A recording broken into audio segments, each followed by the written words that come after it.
A man may chase beauty, but he stays for something far rarer. Carl Jung once said, "The privilege of a lifetime is to become who you truly are."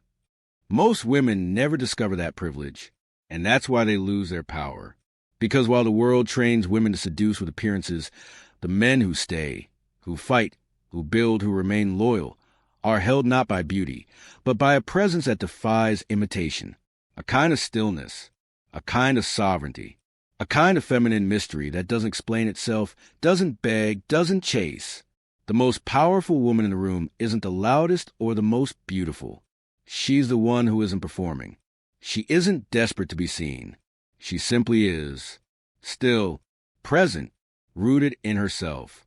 And that is magnetic. A woman who has mastered the art of inner stillness does not need validation to feel alive. She doesn't overflow with nervous chatter. She doesn't rush to fill silence or explain her existence. She's deeply attuned, aware of everything, but reacted to nothing. And when she walks into a space, people notice, not because she demands attention, but because her silence echoes louder than noise. Stillness is not passivity. It is control.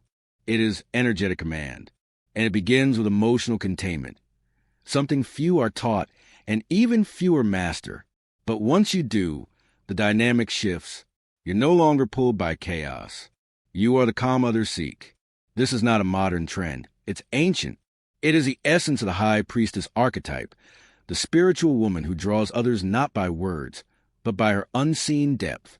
Carl Jung would say this is the anima, feminine energy in its most archetypal form. Unconcerned with impressing, she simply expresses without effort. In today's world, presence is a rebellion. It is a refusal to scatter your energy for cheap attention. It's the quiet power that whispers, "I know who I am, and I do not need to convince you." Most women overexpose themselves too early. They mistake vulnerability for self-abandonment. They confuse emotional transparency with intimacy. But not everyone deserves access to your depths. And the woman who understands this becomes unforgettable. There is a sacred power in mystery, not manipulation, not games, but restraint.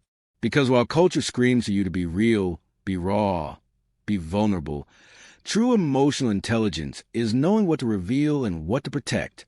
Mystery is not about being distant. It's about being selective. A woman who values herself does not put her heart on display for every passing eye. She doesn't rush to confess. She doesn't need to explain every emotion, every wound, every memory. She lets a man earn her layers, slowly, with reverence, because she understands. Emotional loyalty is born not from knowing everything about a woman, but from sensing that there's always more to discover. When you become a woman of mystery, you don't withhold affection. You elevate it. You make intimacy sacred again. You turn connection into ceremony. And a man doesn't just want you. He feels privileged to be invited into your world. Your energy becomes rare, and what is rare becomes revered. The women who inspire loyalty are not always the most available. They are the most discerning, because a woman's worth is not in how much she gives, but in what she reserves for herself. There is a difference between being kind and being accessible, between being warm and being available. Too many women collapse those lines. They give too much too soon to prove they're good enough. But the truly magnetic woman knows she is enough, and that energy cannot be faked. When a man senses you don't need him, but choose him, the entire game changes. His instincts shift. He rises. Because men don't stay loyal to women who hand themselves over like charity. They stay loyal to women who guard themselves like treasure. Your standards speak louder than your beauty, because beauty is common. But boundaries? Boundaries are sacred. Boundaries are royal. And when you embody that level of emotional sovereignty, your energy does the choosing. The truth is, a man will only value what he believes could be lost. If you make yourself impossible to lose, you become easy to take for granted. So you must be willing to walk away, not as a threat, but as a truth. You do not beg. You do not chase. You do not shrink. You hold your line, not out of ego, but out of alignment, because your dignity is your seduction, your restraint is your romance, and your loyalty to yourself is the foundation upon which real love is built. This doesn't mean being cold. This doesn't mean playing games. It means cultivating a presence so whole, so radiant, that a man feels lucky just to witness it. To embody that, you must feel your emotions without drowning in them. You must hold space for your anger, your sadness, your longing, without collapsing into drama. Most women fear their feelings. They see them as weakness. But your emotions, when owned, are your superpower. Emotional alchemy is the art of transforming your pain into power, not by suppressing it, not by dumping it onto others, but by transmuting it within. When you can rage without revenge, cry without collapse, ache without attachment, you become untouchable.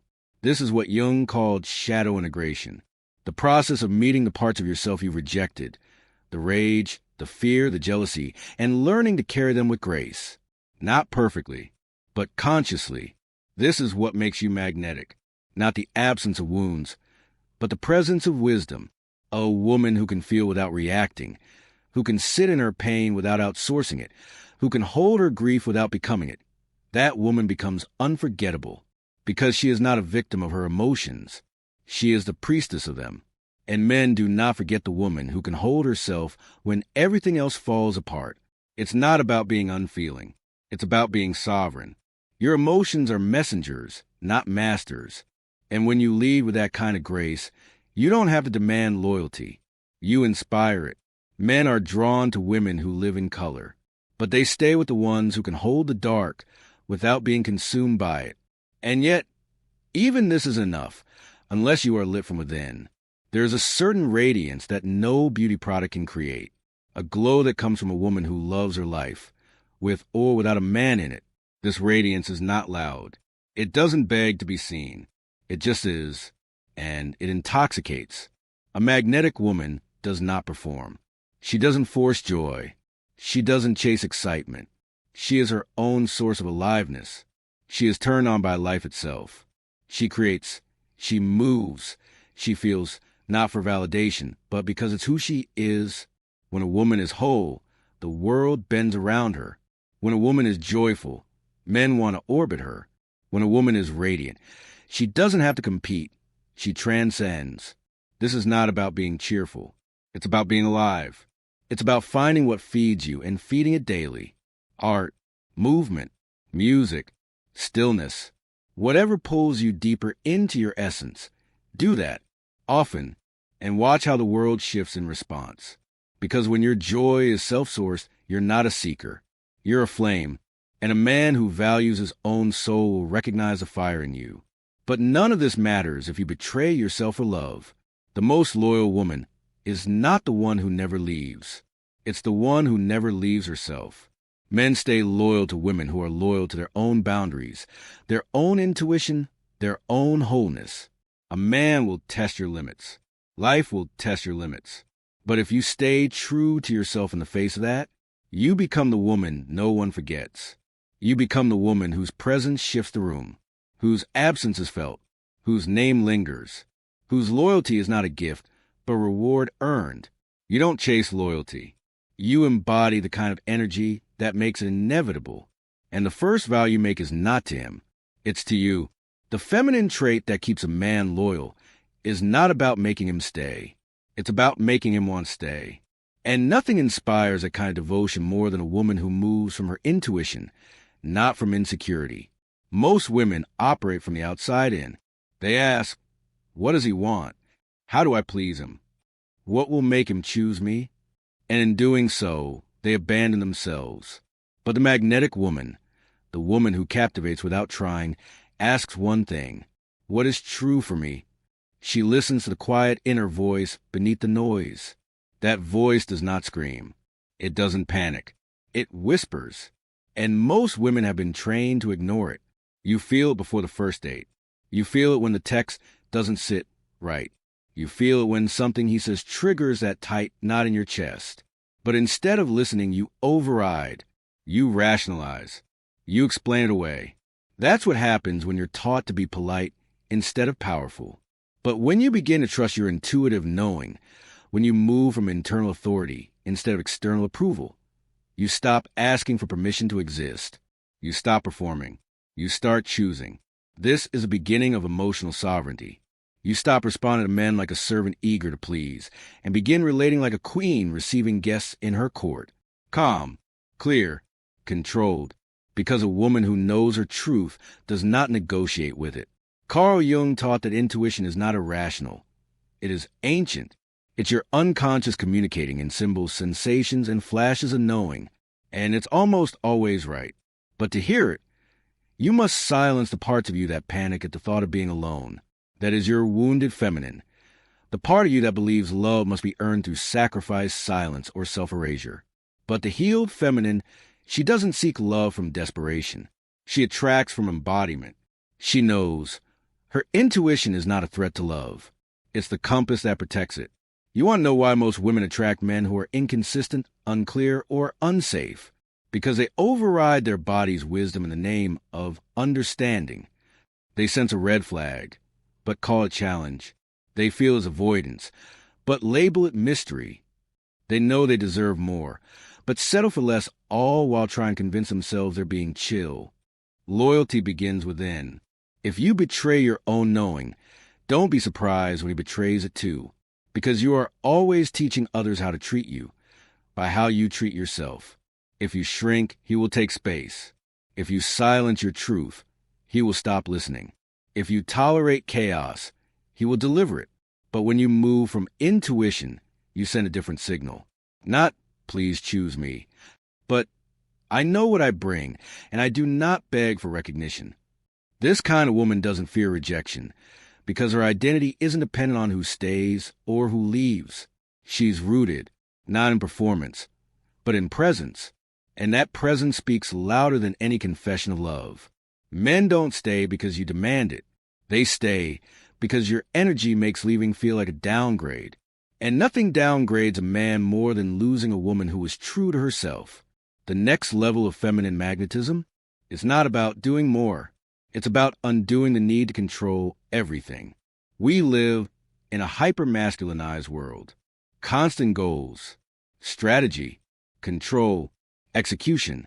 Even women now wear burnout like a badge of honor. But femininity, true feminine energy, is not obsessed with control. It's about receptivity. The woman who receives rather than chases. The woman who responds rather than reacts. The woman who allows life to move through her without resistance. She becomes irresistible. Why? Because she brings something men cannot find in the world. Softness without weakness. Warmth without need. Fluidity without chaos. She becomes a sanctuary. Carl Jung called his feminine aspect the anima, the soul force that lives in all of us, male and female. It is intuitive, feeling mysterious, flowing, but most women today are severed from this power.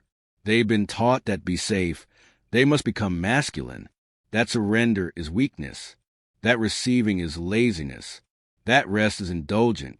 But the truth is this: the more you force, the less you attract. You don't magnetize a man by trying to control the outcome.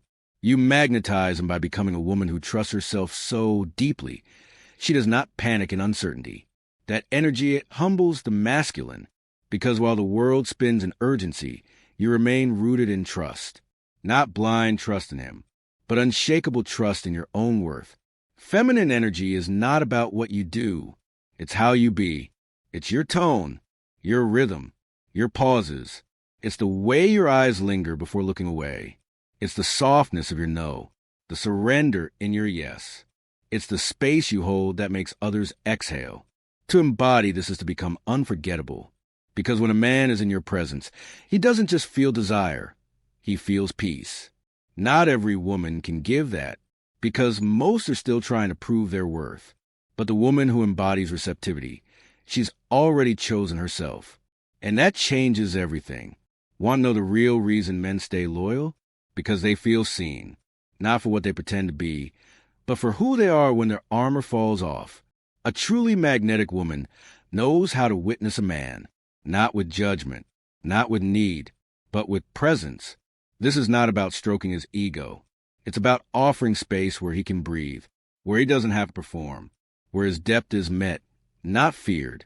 To do this, You must develop emotional intelligence, the kind of awareness that doesn't panic when he pulls back, the kind that listens before it reacts, the kind that sees through words and into essence.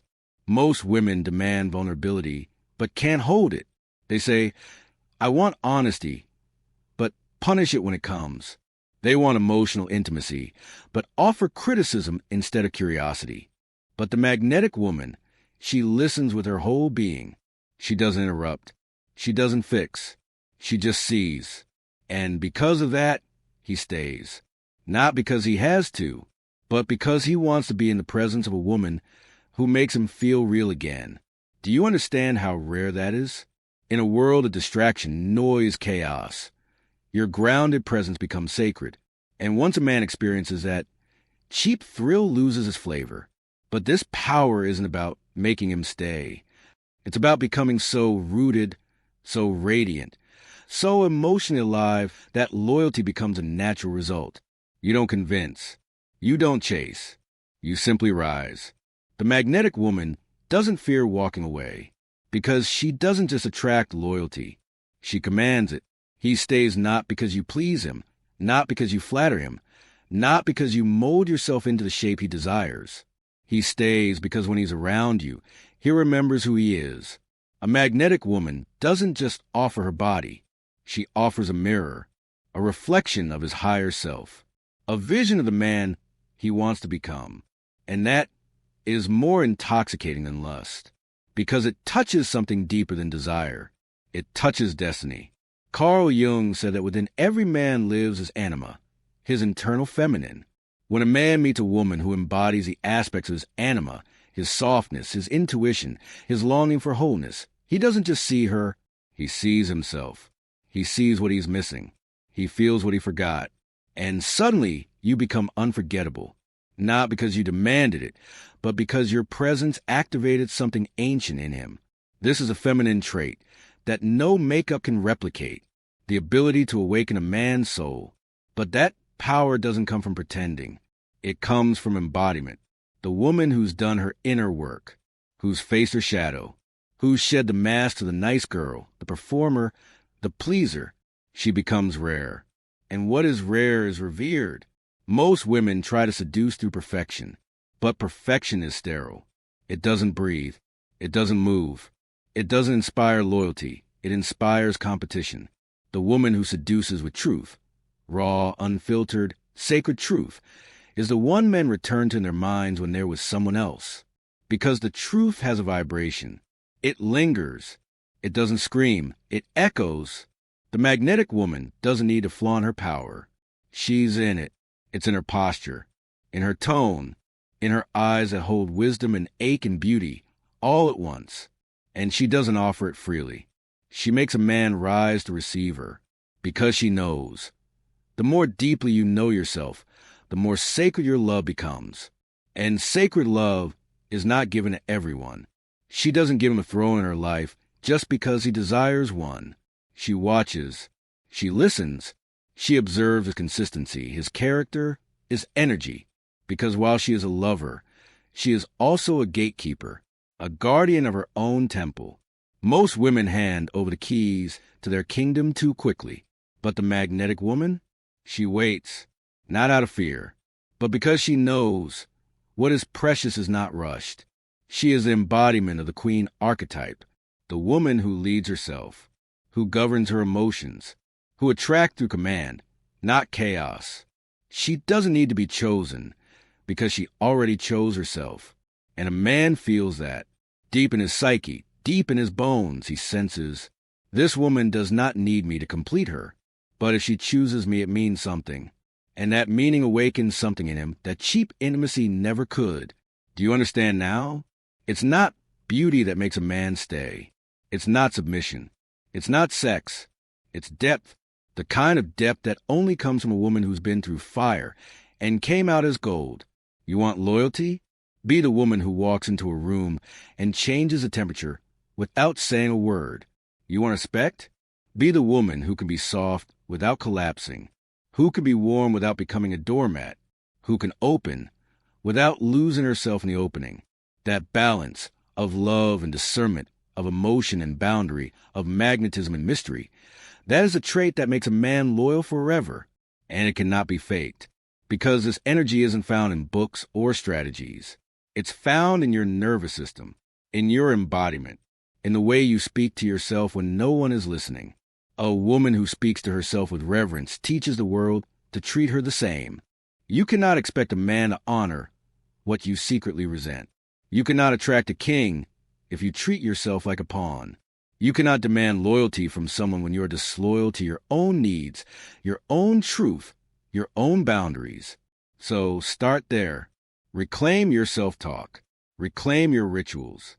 Reclaim your sacred no.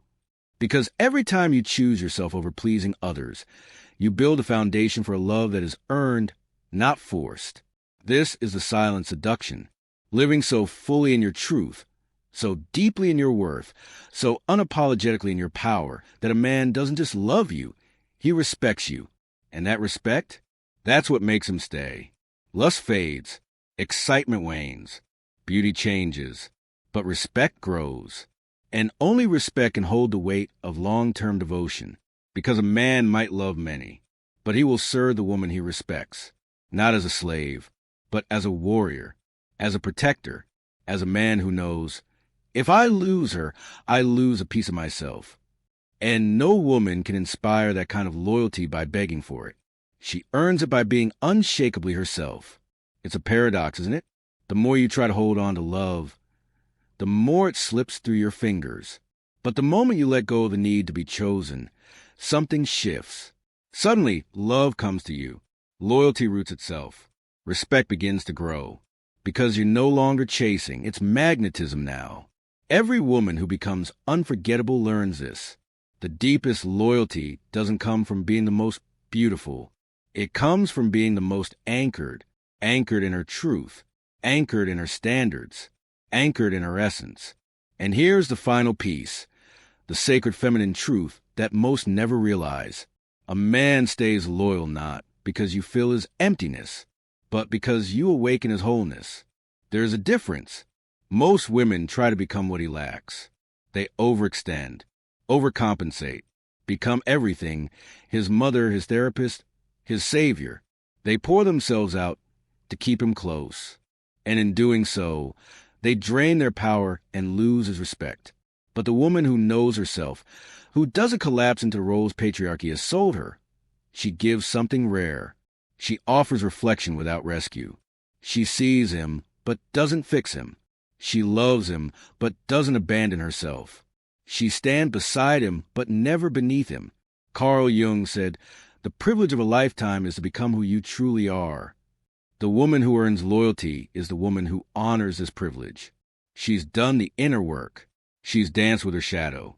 She knows her wounds, but she no longer leads with them. She doesn't need to manipulate love, because she has become love itself. This is a final trait, the one that truly separates the magnetic woman from the anxious one. She is whole before the man arrives. She doesn't seek validation from him. She is already validated by her connection to herself. She doesn't fear abandonment because she doesn't abandon herself. She doesn't need him to give her worth because she walks the room already radiating it. And when a man meets that kind of energy, it doesn't just attract him, it evolves him. Because deep down, every man is looking for the one woman who doesn't just fit into his life, but forces him to rise into the man he's meant to become. Not by force, but by example, by energy, by a presence so regal, so sacred, so deeply embodied, that losing her would feel like spiritual exile. That's what makes him stay. Not the way you look, not the way you serve, not how much you sacrifice, but how much you honor yourself in his presence, how much you bring him back to his highest self, not through control, but through your embodiment. That's why the most magnetic women are the ones who walked through fire. They've died to versions of themselves who begged, performed, shrank. And what rose from the ashes was not a girl waiting to be chosen, but a woman who chooses herself daily. You can feel this woman before she speaks. She carries silence like royalty. She doesn't overshare. She doesn't seek attention. She commands it without ever asking. Her boundaries aren't walls. They're invitations. They say, "This is how you may enter, and this is how you will honor me if you wish to stay." She does not fear being alone, because she's not alone. She walks with her integrity, her intuition, her inner child, her sacred rage, her divine wisdom. All of them live inside her, and that is a crowd no man can replace. You want to become the woman he stays loyal to? Then become the woman who no longer negotiates her truth for proximity. The woman who would rather sit alone in her queendom than beg for scraps in a man's dungeon. The woman who knows her heart is holy ground, and not every man should be invited to kneel there. You become unforgettable when you stop trying to be agreeable and start being real. And here is your final reminder. You don't need a man to prove your worth. But when you live in your truth, in your softness, in your unapologetic power, the right man will recognize it. He won't run. He won't ghost. He won't play games. Because he'll know women like you don't come twice. He'll protect that energy, honor that energy, worship that energy, not because you demanded it, but because you embodied it. And no amount of beauty, charm, or cleverness can compete with that level of feminine truth. So I leave you with this. You don't need to become someone else to be loved. You need to return to who you were before the world taught you to beg for it. Because the moment you do, the man who is meant for you will feel it, and he'll never want to leave. Now ask yourself this. Which of these 6 behaviors do you already embody? And which one will you start applying now? I'd love to read your thoughts in the comments. Your story is powerful. Your energy is sacred. And your truth, it's the most loyal force on earth.